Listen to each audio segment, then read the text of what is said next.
The Israelites are commanded to return lost things they have found.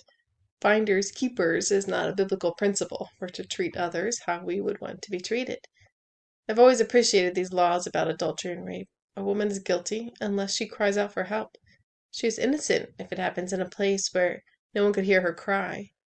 And if a woman who's not yet married or engaged to be married is euphemistically humiliated by a man, he is to pay the bride price and marry her. It's forbidden to divorce her.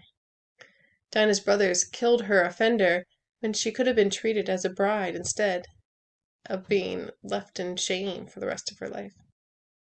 These laws make me think of other stories in the Bible. Bathsheba was guilty along with David. The child that came from their union while unmarried dies. It's so sad that they even have to be listed as things you shouldn't do.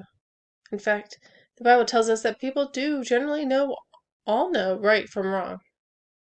Romans 2:14 tells us even Gentiles who do not have God's written law show that they know his law when they instinctively obey it, even without having heard it.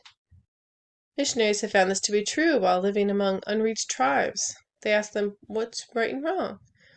They all admit they know that it's wrong to lie, to steal, to kill, for instance. People do know.